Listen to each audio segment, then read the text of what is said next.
My guest today is a dear colleague of mine. Sitting with me at the Microsoft Senior Leadership Team is someone who thinks deeply about how technology will affect people, communities, and society overall. He's Executive Vice President and CTO of Microsoft, Kevin Scott.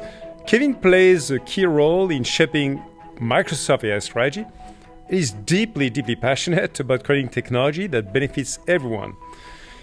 It's his job, actually, to ask where we need to fill the gaps or build something that does not exist yet.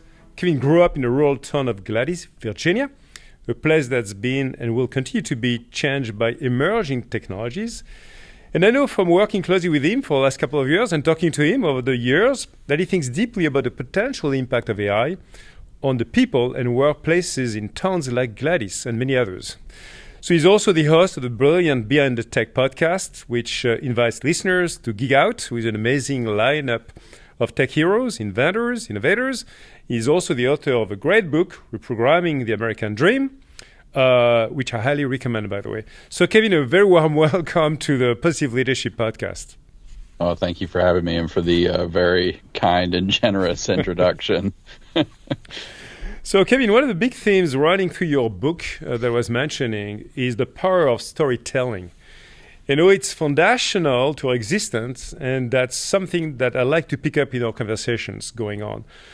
In the Positive Leadership podcast, one of the first things that we get people to do, actually, is to write down or share the story of their life, a little bit at least, to reflect on the moments that have shaped them into the person and leader that they are today. So I'd like to start at the very beginning of your story back in Gladys, Virginia. What was it like for you as a kid growing up? Who or what was the largest influence on you and your core beliefs, Kevin? Yeah, so the biggest influence on my beliefs, and maybe the better way to say it is just sort of my ethos and values were my family. And so we were, we certainly weren't well off. Like we were, at times, had a lot of financial difficulty, and at best, my family was always paycheck to paycheck. But I don't think we really paid much attention to that, or at least that's not the thing that we were always talking about. My dad was a construction worker, and my mom, hustled with a bunch of little side jobs that she did. She was a tax preparer. She, ran a nursery school for the kids at church for a brief period.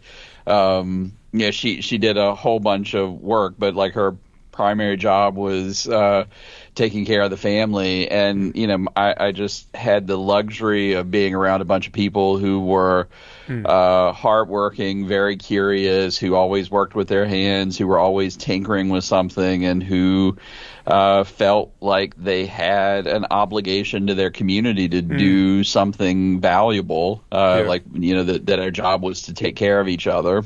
People who care for their community, right? And who are serving others in their day-to-day lives as well, all the time. So something that's important to you, I think, Kevin, is also referenced in the title of your book is the American Dream. This idea that anyone, regardless of where they were born and what class they were born into, can attain their own version of success. And it's an idea that has served as a powerful motivation for many people in the US for many years and around the world as well, inspiring people to strive again for a better life. In your book, you paint a vivid picture, again, of your parents, and you just discussed some of that. So I'd like to understand, did the American dream seem like something that was within their grasp or yours as their child, in a way?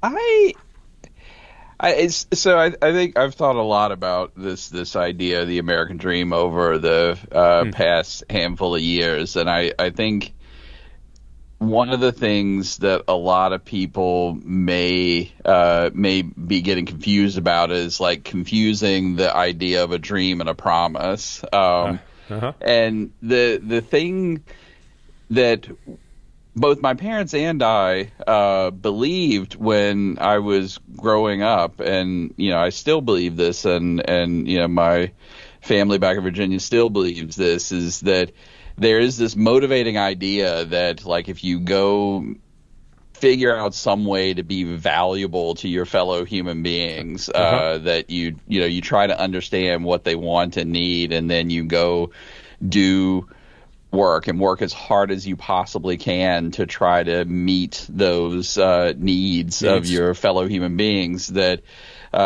good things will happen to you. And it doesn't mean that, I tell this to my kids all the time, like, CTO of Microsoft, or head of global business for Microsoft, or whatever these big titles are. Like, there's so much luck involved in that. Like, that's a crazy thing to try to fixate on and plan for. But I would have been okay no matter what my outcome was, by just applying this set of ideas that like, I can work hard, try to discover what's valuable to do, and then going to do that thing. And it really isn't a promise, and like, it was kind of implicit in the way that my parents talked to me about this and in how they acted. It's like you just have to go do the work, and like, you got to go grind through it, and sometimes it works and sometimes it doesn't, and it's maybe even more valuable to do something and fail and learn something from the failure, and then get up and go again, as it is succeeding. Like, sometimes success teaches you nothing. Yeah, absolutely. So in a way, a very much hard work ethics, and also almost like an entrepreneurship mindset, the way you describe it, actually, Kevin. Yeah, pretty much. I didn't even know the word entrepreneur when I was growing up, but like, I think that's what I was surrounded by, a bunch of entrepreneurs. Yeah. So early on, obviously, as a child, at one point, you've been saving up little money you could, and you bought your first computer. Radio Shack Color Computer 2, if I'm not mistaken. And I think it was a huge deal, a big deal for you personally, because as basic as it was, you were able to create your first programs, I think including one for the fantasy game Dungeons and Dragons, which caught the attention, I think, of your teachers. And then the rest, I would say, is almost history. So I love to go back to that, because when I listened to some of your, again, life stories, you talked about the fact that actually as an undergrad, you studied English, and you kept it as your minor for college, and computer science as your major. You actually almost went, I think people don't know that, for an English PhD. So what happened? What made you decide between mastering programming versus mastering your native language, English? Yeah, so part of it's pragmatic, right? Like, I was constantly trying to figure out how I was going to support myself and support my family, because I'd gotten a scholarship that partially covered the cost of going to school, but didn't completely. So I had student loans. I was on my own from financially, and part of that was my decision, and part of it was, my parents' financial circumstances. Like, I just had to take care of myself, and eventually, like, I had to take care of my entire family, and so part of it was a pragmatic thing. Like, I enjoyed both equally, and so and I think that's a tremendous luxury, because sometimes it's hard to even find the one thing that you really enjoy, and so I picked computer science, and the story that I told myself about picking computer science is like, there's a way to do computer science that is artful, that is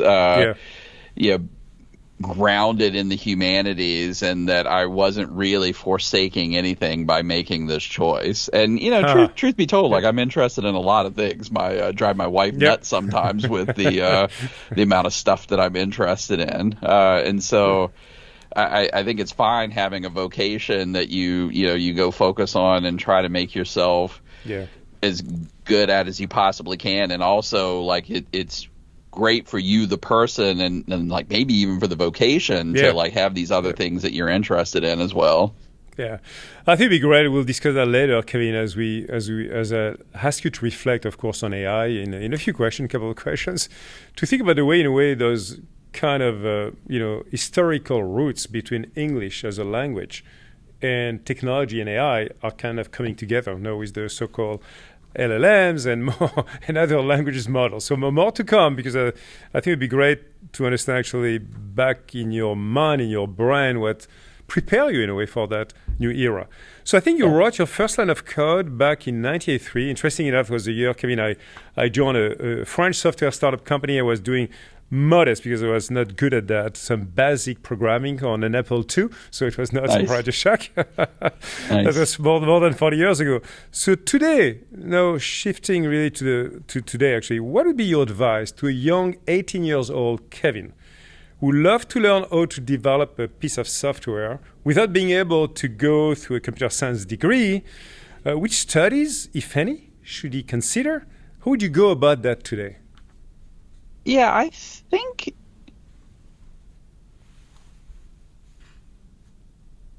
so. It sort of depends on what stage of your, your career and your life that you're in. Yeah. So I don't know whether I personally would have done anything different, because I like to understand things as deeply as humanly possible, and and I've always been fascinated with tools. So, like young Kevin would have looked at these AI systems and would have wanted to understand what's behind the scenes of them and how they worked. But I think the advice that I would give people more generally is like, find whatever it is that you really, really, really have a passion about that is valuable to other people, and try to use these tools that you now have available to you to go do that thing. And, like I have a 13-year-old and a 15-year-old who are like thinking about what it is that they want to be. And, my 15-year-old daughter has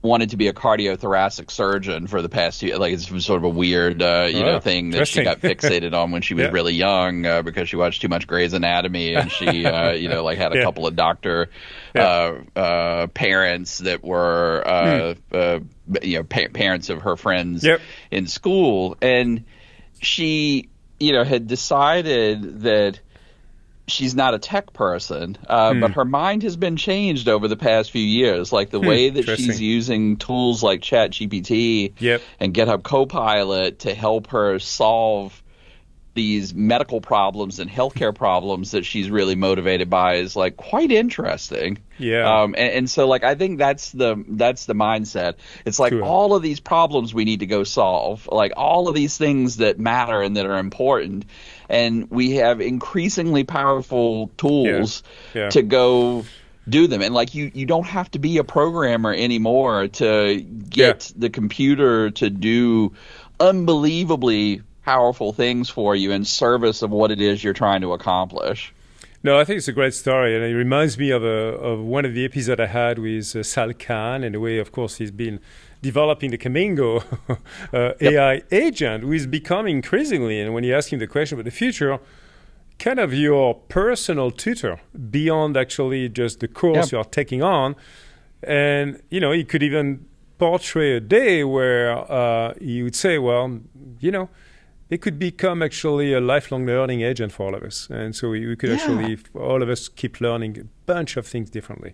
Yeah, and like I think we all learn differently, and we all learn at different rates. I mean, I was reflecting on this actually this morning. So I'm learning how to do ceramics right now. And so like the way that I learn is like I can go watch a bunch of videos and read a bunch of books, and like I can absorb it all, but like when it comes to the practice of the thing that I'm trying to learn, like I have to actually go do it, because I don't know how to prioritize all of this information I've stuffed in my head. And like that's I think the way that I learn is like other people do it, but it is idiosyncratic. Like there are other ways that people learn that are more effective for them than how I learn. And so like this idea that you could have an infinitely patient tutor that could adapt to your particular learning needs, like very individually, like I think it's just a really interesting, powerful idea. I think it's a wonderful analogy. Again, just another very recent podcast visit I had with a French chef, right, in terms of cooking, called Thierry Marx, who is at least well known in the country and beyond. He's doing some amazing work as well socially. And, he's someone who loves about talking about this philosophy of basically learning by doing, putting his hands into the what he called the katas of cooking, the fundamentals of cooking. And this is where he grew up as a kid, actually, in the kitchens of big chiefs anyway. So a very nice analogy, which I love when it comes to AI. Let's go back to the roots of AI with Alan Turing, a pioneering figure in computer science and AI. In a seminal 1950 paper called Computing Machinery and Intelligence, he asked the following questions. Can machines think? Can machines do what we as thinking entities can do? And he said, it is possible to do a machine which will learn by experience. And obviously, we know that his work laid the foundational concept that continue to guide AI research and development today. So a lot has happened since Alan Turing, obviously, Kevin, and even his first test over the past 70 years, can't believe it. What did you personally experience as the most stunning breakthrough, over the past many years? And what has been the most defining moment, in a way, if I can ask the question, in your own tech life, when you realize that we are really entering in a very different new era? Yeah. Well, maybe I could just pull back for a second and talk about the history of AI. Like we've had an extraordinary difficult time across the entire history of the discipline of AI. So when Turing wrote that paper, the term artificial intelligence hadn't been coined yet. It was 5 years later at a workshop at Dartmouth when a bunch of these mathematicians and computer scientists and information theorists sat down and said, hey, we want to build a machine that in many ways can replicate what a human brain does. And like we're going to call this study, this new field, artificial intelligence. And we have had a really hard time over the entire history of the discipline, even defining what artificial intelligence is. And like we've got this track record of we think that we understand what intelligence is, like what our own intelligence is, and then we go build machines to replicate some aspect of it.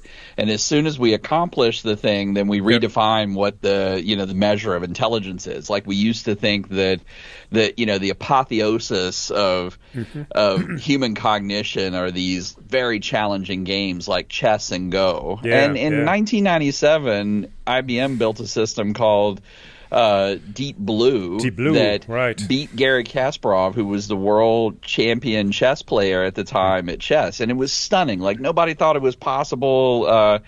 And as soon as it happened, we figured out that this really isn't the breakthrough that is going to, tip us over into, this idea of artificial general intelligence. Like this solves a very narrow thing, and funny enough, I think chess is now a more popular human pastime and hobby, and you could even think about it as a sport, given how competitive it is and how much joy people derive from competing and watching the competition.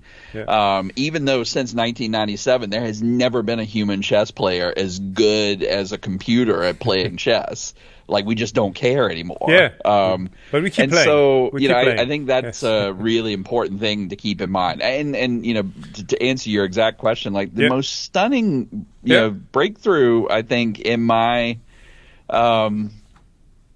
career probably happened recently. Really? It was when GPT-4 finished training and this idea that we had that you could follow a particular path of developing artificial intelligence was going to result in an AI system that was very generally useful for doing a bunch of cognitive tasks. That was a big aha moment. I had a strong sense that it was coming, but I didn't know it was coming this fast.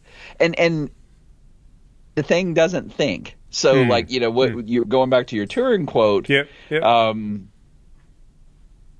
said two distinct things. One is he's talking about thinking, and one he's talking about, can we write a piece of software that emulates, aspects of what our brains do. And so, absolutely, we can do the latter, but the former is this, almost a philosophical thing. yeah, when I say like, hey, JP, do you think, like, what are you thinking about? Like, how do you Yeah, think? yeah, yeah. Like, that's a very human question. Huge human questions. Yeah. And like, it's very different from what these software systems are doing. For sure. So back just a couple of years ago, can you just allude to that? You were really an inception point of the partnership between Microsoft and OpenAI. And because back in the spring of 2018, I think when you first went down to meet them, obviously OpenAI already had a relationship with Microsoft using Azure. And you met the team, including Sam Altman and also Ilya Sutskever. What were your first impressions meeting those guys and the work they were doing at the time before ChatGPT 4, 4.5 Turbo, and more coming up now? Well, I will tell you, I was skeptical going into the meeting, and like my skepticism in general is like just personality disorder, like not anything specific to the team. Like I'm always slightly skeptical of things that I haven't fully understand, and sometimes like I will go fully understand them, and I'm still skeptical afterwards. But this was one of those rare instances where I went in and I was I've been building machine learning systems at that point since 2004. And like very large scale things, doing very valuable commercial applications of machine learning.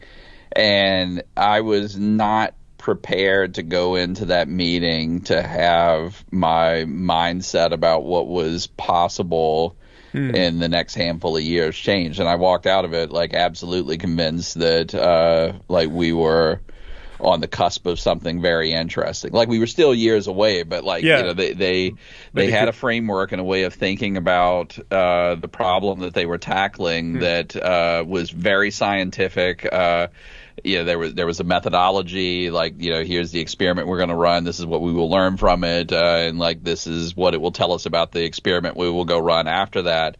And I thought we had the foundations for a partnership where we could do some valuable things for them to support like this very disciplined development of a very useful AI system. And like the way that it was going to be useful and interesting for us was that it wasn't trying to solve a narrow problem. So a lot of the AI systems before then like were built to solve a narrow problem, like play chess, play Go, use case.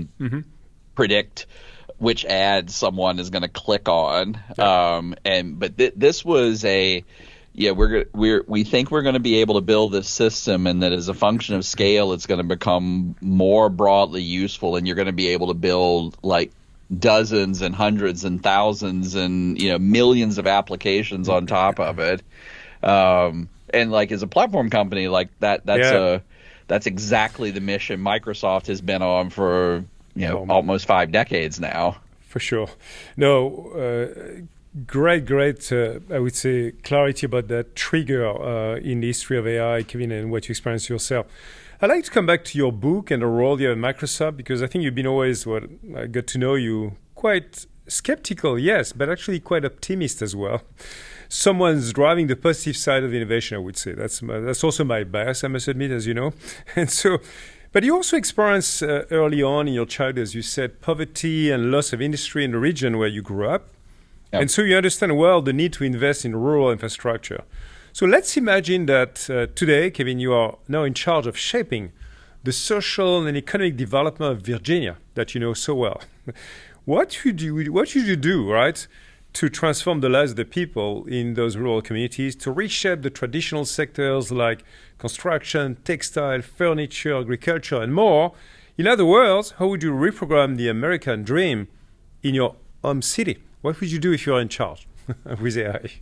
Yeah, I think the thing that you should do, and this is a set of things that we ought to be thinking about doing fairly broadly, actually, not just in the rural parts of the United States, but in the developing world, and globally. And like honestly, in all parts of the industrialized world as well. So, I think job one is you actually have to have the infrastructure in place to support people using AI tools to solve the problems that they want to solve. So Right. part of it is like, do you have a platform available? Is it open? Like, is it getting cheaper Yeah. and more powerful over time? Like, is it, can you operate it freely across, Accessible. global boundaries?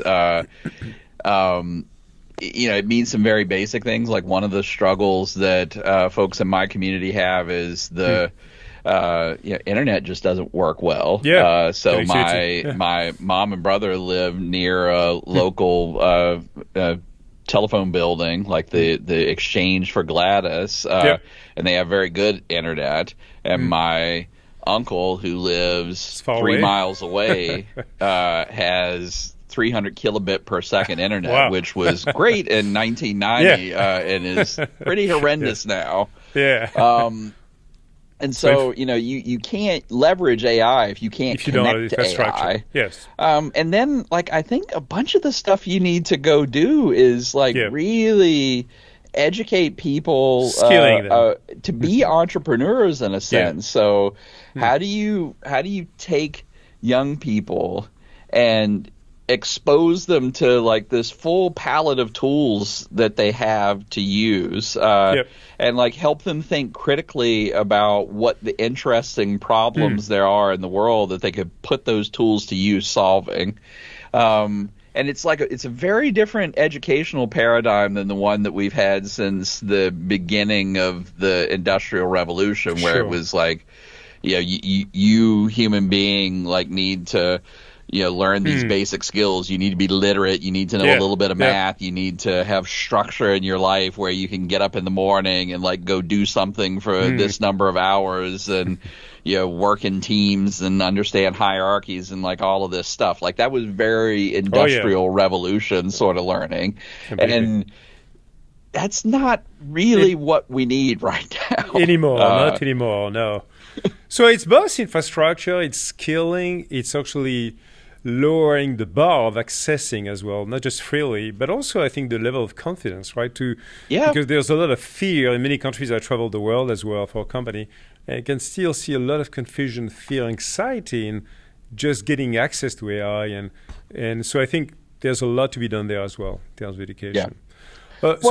Sorry, keep going. And Yes. not to interrupt, but like I think if you, part of my job is, and like I do this even if it weren't my job, is sort of thinking about long time horizons. Yes. And so it's really hard for us to think past the month, the quarter, the year, the next election cycle, like whatever it is. Like we're very short time horizon focused. But if you look over decade time horizons, we've got some very challenging things happening in the world. Like you have a warming climate, which is going to impose a whole bunch of structural changes on the world. Like we basically have designed a world for one temperature regime, and we're about to enter another one, and like we have lots of work to go do to adapt to that and to like try to engineer an energy economy that won't make the temperature regime worse than it's going to be.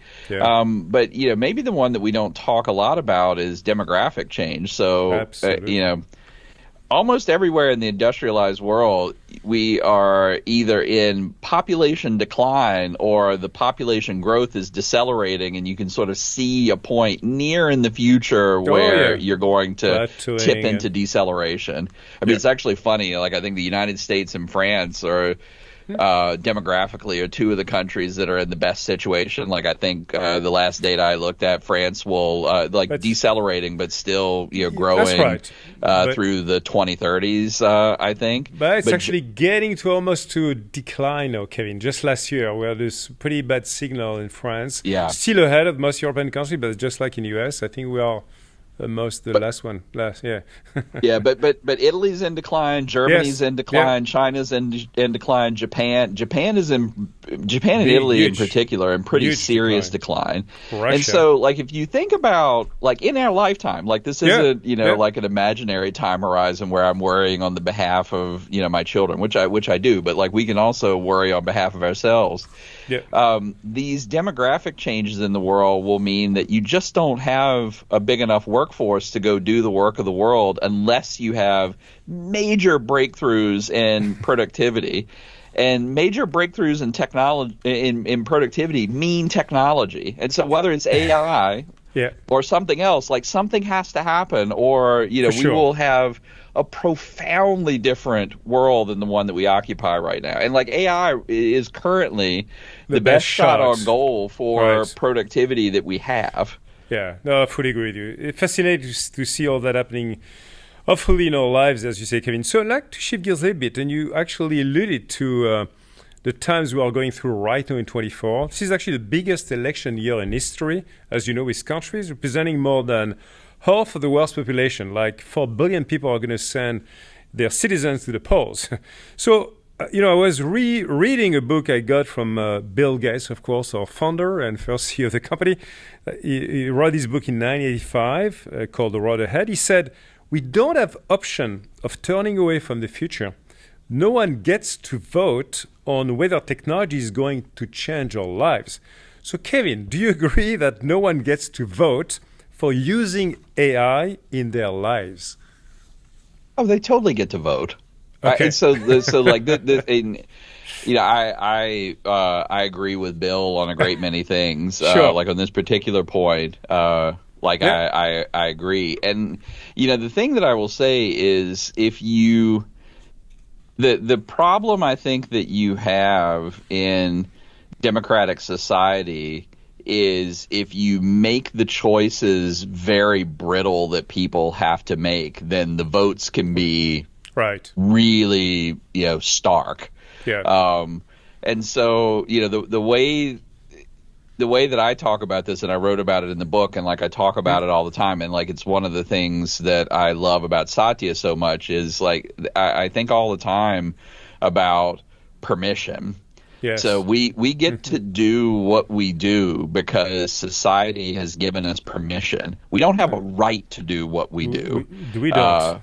We currently have permission to do what we do, and like the Yes. permission can be revoked if we do it irresponsibly, Yes. if we are not listening very carefully to what people are telling us. And like that is, if you have that mindset, like you basically have more fluid voting, because before you have to have like extreme votes, like people are voting every day by telling you what they do and don't like. And if you're listening and adapting Yes. what you're doing, hopefully you get into an equilibrium Yeah. that people are happy with, that they feel confident about and hopeful about. But you can't just jam stuff No. into society like that. It really doesn't in the limit work that way. Yeah, I fully agree with you, Kevin. Again, in my roles over the many years myself, I've been traveling many governments, countries around the world so many times. I was really interested to listen to the State of the Nation pitch by your president, Joe Biden. He said, we must address the growing concern about AI-generated voice impersonations. I propose a ban on the misuse of this technology to create deceptive voice recordings, or responsibilities to manage the risk associated with AI, especially in areas like society, economy, and national security. So how should governments, in the first place, and as we just starting to talk about that, tech companies like Microsoft and our peers, embrace what we've called responsible AI? What does it mean, actually? If you could share your thinking in a practical way. Yeah, I mean, I think, it says responsible AI is sort of like responsible governance or, generally accepted accounting practices, or like we have, it is about saying this is what we believe responsible AI means. It is being transparent, like in the saying. So, like, publish what your guidelines are, and then having a set of processes and controls inside of your company that make sure that you adhere to the standard, and then being willing to engage with stakeholders about evolving the standard and like having some degree of auditability of your processes for adhering to it. And so, you know, I think every company that is developing and deploying this technology needs a framework like this, the same way that, you know, you've got board audit committees and like you have outside auditors that are looking at your books. Like it, yeah, when a thing gets important enough, like you need some kind of framework so that collectively everybody can believe that you're doing the thing right. And so, you know, some of the stuff that I think the president called for is like perfectly reasonable. Like one of the things that we've been very, very hesitant about, and like we've had technology that can do interesting things with voices for a while, and like for a while we have chosen not to deploy that because the risk of people using that in fraudulent ways, in ways that far outweigh the benefits, seems, you know, like something we need to think carefully about. And maybe at some point you will do it because there are also positive uses for the technology. Like one of the things that we've been doing in my team is there's this neurodegenerative disease called ALS that will ultimately cause, among other things, people to literally lose their voice. And so we have been using this technology to archive people's voices. So before they lose the ability to speak, we get enough of a set of samples from their actual speech so that you could have an AI system give them their voice back. And so like that is an unbelievably powerful and beneficial thing. And so with all of this stuff, it's about the balances. It's like, what good does it enable? Like, what bad does it enable? And like, how do you make sure that the good far outweighs the bad, and that like when the bad is really bad, that you can, prevent that from happening, and very, very, very quickly detect and mitigate misuse. No, I'm with you. And I think obviously not just as a company, but with the industry and others, I think I've never seen my 40 years plus in tech. I mean, as much as I would say urgency coming from government themselves actually to regulate. It's happening in Europe, it's happening in the US, it's happening in Asia. And I think we are all in around the table to make sure we agree on those guiding principles and then implement some tools and processes. And you know that well, Kevin, because you're also the head of a responsible AI office with some of your peers, Microsoft, to make sure that in our own ways of building AI tools, we do it as in a much responsible way. And I think that's, maybe you don't know if you want to touch a bit on that, on the way our customers can benefit from those practices as well. Yeah, I mean, obviously we're a platform company, and so wherever possible, when we're building tools and infrastructure to help ourselves build products and to launch them and operate them, you know, safely and efficiently, and all the other attributes you want of products, like we try to make that infrastructure available to customers. And so, we have we're on the second version of our responsible AI standard that we have published, which like the new U.S. NIST AI framework that they have published is based in part on our responsible AI framework, and there are a bunch of companies and partners who are using our RAI framework as a jumping off point for their own. And like we have an increasingly sophisticated set of infrastructure that we're offering in Azure to help people build and operate AI powered products responsibly. And so it's, it's a brand new tool chain. Like it's a way of testing things. It's a way of monitoring things. It's, and increasingly the tools that you use for RAI are powered by AI themselves, which is like one of the really interesting things. The more powerful AI gets, the more powerful your RAI infrastructure gets. The one thing that I will say, like, since we're talking about policy and regulation, is that there's also, like, the same way that when you're developing a technology, there's this balance between, benefits and harms that you're trying to weigh. There's also like positive and negative for regulation. So like if you regulate too aggressively and too early, like you may curtail the development of technology that could be unbelievably beneficial. And so, the thing that I think, again, this is all about societal equilibrium here. Like we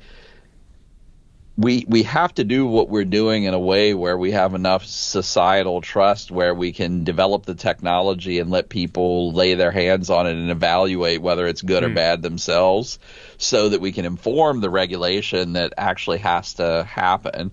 If you don't do that, like, you're kind of regulating into a vacuum. You're sort of imagining what a future, might be, and like you don't even know that it exists. And you sort of risk two things, like, regulating the wrong thing. So like you think very thoughtfully about regulation, you pass something and it doesn't produce the effect you intended, or like you inhibit something that could be very, very valuable. No, I think it was really great you could share that. I would say, as usual with any innovation, but really with this one in particular, it's really a balancing act between policies at the highest level, but also then technology innovation, processes, and people. We don't dig into that, but obviously people are critical to the way you do and develop. People is the right thing. Like, honestly, like, that's the most important thing. So it's more important than the regulation. It's more important than, like, the implementation details. It's like, if you are not doing something that is valuable, that is serving the public interest, that is like making like everyone's lives net better, then what are you doing? Like, you're just you're honestly wasting your time. Like, you don't need regulation. You need to wake up and stop doing what you're doing. Okay, that's a foundational principle. No, I like to shift gears a little bit and use one of the favorite quotes he has many of our command manager, Satya. A poem. Satya likes poems, Kevin, as you know. And there's one quote from this Austrian poet called Rainer Maria Rilke. He once wrote that the future enters into us in order to transform itself in us long before it happens. So, Kevin, is AI entering into us? Is AI entering into humans for a better world or for a dystopian world? Well, I think technology, in a sense, I mean, there are many people who will disagree with me, but like, I do think that technology is it's almost neutral, and so obviously when a technology emerges, it absolutely changes us. It changes and like changes us, I think, in pretty deep ways. Like, if you just imagine you and I, for instance, like how we process the world and see the world is deeply influenced by like a whole bunch of technologies that have emerged over the past 40 years. Like, I had my great grandmother who passed away many years ago, lived to be 100 years old, and like she was born in the 19th century, and like lived through like the first stages of the first internet bubble. And so like she went from a world that had no electricity, no cars, no airplanes, like, she didn't have indoor plumbing. She, like no fridge, she was in, this sort of barely industrialized, kind of Victorian world when she was born. And by the end, like, we had airplanes, space travel, satellites, internet, mobile phones, and so like technology has an extraordinary impact on the lives, not just how we live our lives, but like how we sort of perceive reality, and whether that's good or bad is up to us. So it's choices that we make about how we use the technology, like what we decide to put it to. And I think, if you look over the long arc of history, like there's this, it has been by and large positive. And in a sense, like it has to be, otherwise you have no progress over very long periods of time. Like if you choose the wrong path every time, like you will collapse. And so, we occasionally choose wrong things and then we course correct. And we've been building to, a world that is so much more prosperous than the world that you or I were born into, or the world that, certainly that my great grandmother was born into, where, there's, less violence, less disease, like there's all of these things, like there's disease and suffering and like all of the things still exist. It's just they're much less now than they were decades ago. And the question we have to ask ourselves as people who build technology is, are we doing the best job that we possibly can to build technology in a way where, 40 years from now, our children and our grandchildren will look back and say, wow, this was beneficial. Like this mattered. This made all of these things that we care about with justice and the human condition better, not worse. And like, we better get it right. We better get it right. Absolutely. That's a big question. There's not even any financing amount associated with this question, I think, Kevin. I love us to pursue, because we're almost coming to an end, Kevin, with more positive scenarios in mind. You mentioned already a couple of great examples like ALS. I could refer as well to eyesight. I could refer to a wonderful visit in India 2-3 weeks ago. And, this wonderful multilingual platform they built, and Microsoft Research actually has been partnering with them to enable they have 270 languages, 22 officials, enabling a farmer in a remote village to talk his language, to be not just translated to English and Hindi, but to connect and using a Copilot like ChatGPT interface to get access for the first time ever to the public subsidies he was actually able to get in his life. And it can apply to farming, education. What are you the most excited about in regards to application of Gen AI when it comes to the most positive breakthrough for the society? Yeah, I think there's so much stuff. That one that you mentioned in particular, the pattern, I think is really interesting. So one of the things that modern generative AI ought to be very good at is helping everyone navigate the complexity of the world. Yeah. So, the example that you gave is a good one. Like we've been doing some work with an organization in the United States called Share Our Strength, whose mission is to feed kids. It's just sort of amazing, like how much childhood hunger there is, and like what the knock-on effects of childhood hunger are. Like a tremendous amount of what gets diagnosed as ADHD is actually just kids being hungry. And like when you're hungry, you can't focus, you can't learn, and like, it just sort of becomes a snowball effect in people's lives. And so the thing that we're doing with Share Our Strength is like we're trying to figure out how to use generative AI to help people navigate the entitlement programs that already exist, that already are funded. The money has been appropriated and it's sitting there unspent because people either aren't aware of it or can't navigate the bureaucracy to sign themselves up for it. And this ought to be a great thing for generative AI to help with. And like we're working, and like I think that as a pattern is really, really extraordinarily powerful. I think educational equity is another thing. Like I look at my daughter goes to like a very good school here in Silicon Valley with excellent teachers. It's my school did the best that it could do back in the 70s and 80s, rural Central Virginia. But like if I look at my school versus my daughter's school, like not even a comparison.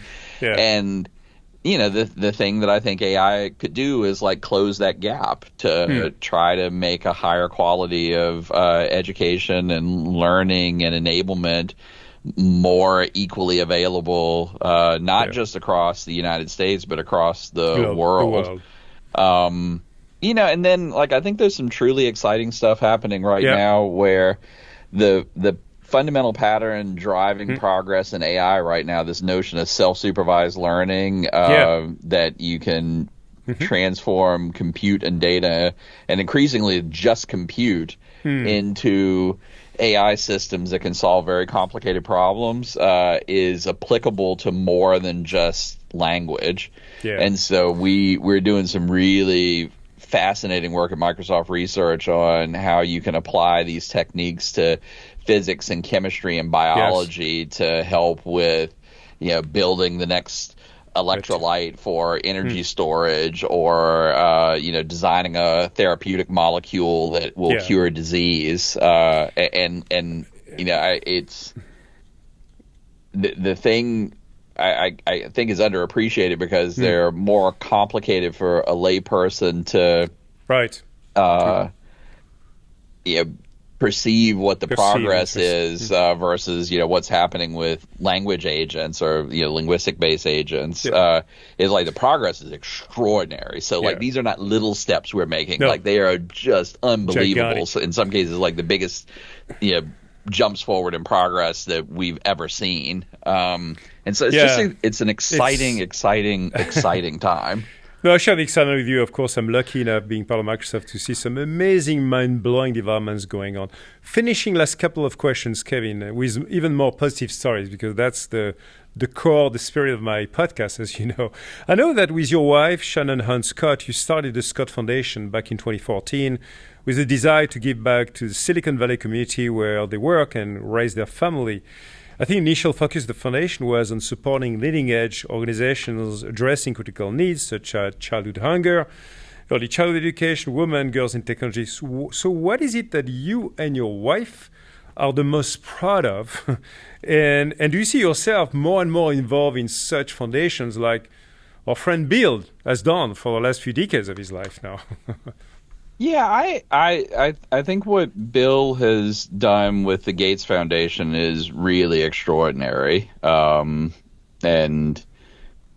the thing I think that makes their accomplishment extraordinary is like they've just picked a handful of things to focus on, and like they have just driven very intensely to try to solve. I mean, like the work that they've done in public health is just extraordinary. And like they have chosen, like, here are these acute problems that are not getting solved fast enough, that don't have a natural mechanism to get solved. So like if something doesn't change, like they're going to be like millions just as bad or worse, 50 years from now. And so the thing that we focus on at the Scott Foundation is trying to identify and relieve structural poverty cycles. So things that lock people into intergenerational poverty. And the reason that that's our focus is because both my wife and I grew up, not terribly privileged. I mean, we had some privilege, because, even though, my dad went bankrupt a couple of times, and we had a lot of financial hardship to go deal with. Like we still were more privileged than someone who was born in equatorial Africa, for instance, in the 1970s. So like I think you always have to appreciate what you have, but I think both my wife and I, in a sense, look at ourselves and we're like, wow, like there are a handful of things that happened to us that if they hadn't have happened, like we would have had very, very, very different lives. And the point of the foundation is like, what can you do to go engineer a helping hand, to go engineer some of the good luck that my wife and I had, so that you don't have to have so much left to chance in getting people to like snap out of a poverty cycle. And we try to invest in organizations that are entrepreneurial, so who where they're thinking about how you can take an investment and with leverage, with tools like AI, for instance, like you can go tackle a problem and like get a big benefit. A big impact, yeah. No, it's wonderful. My very last questions, two, if I may. One, very quickly. In the positive leadership philosophy, we learn how to be self-aware to build our self-confidence, but also to build our own positivity, which I think is super important, by the way, in the way we show up, in the way we connect with people. So what are your daily routines, Kevin, or maybe habits you have from time to time to grow your positive leadership with your colleagues, customers, and all the people you connect with in your lives? Yeah, so there's a bunch of stuff actually, and since we don't have a lot of time, maybe I'll just sort of say the most important one. I think it is really important for your own positivity and the positivity that you project in the world to be grateful. Yes. Like to just no matter how crappy your day is, to ground yourself in like what's one thing that I can be grateful for today. Yes. And the reason I think it's so important is because once you start feeling gratitude, there's almost a snowball effect to it. You can. Like once you've felt the first thing you're grateful for, it's easy to see all of the other things that you should be grateful for, and it helps you be humbler. I think it's one of the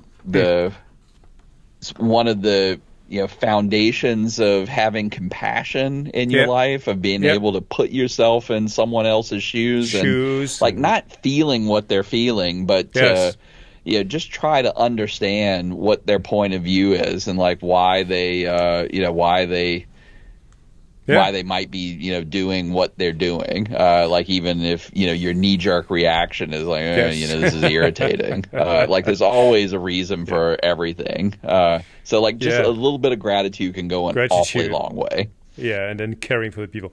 My very last question, I promise you, Kevin, because you're still a young man, at least relative to me. Everything is relative in life, I think. And so it's a bit early to be thinking about your legacy, but perhaps what story would you like people to tell about you, Kevin, in the future? What is it? Kind of the mark you want to leave and the impression you want to leave behind yourself. I don't know. Like honestly, I'm deeply uncomfortable with anybody paying any attention at all to what I'm doing. Like what I would like. Yeah.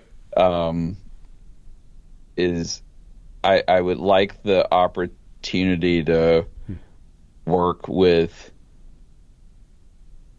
people who care about what it is that they're doing. And like the thing often that I'm proudest about, I just got a note this morning from a friend, like someone that I hired like many like 19 years ago actually, and like they sent me a note on the 19th anniversary of their start date at like this thing that we were both doing back then, and like thanked me, and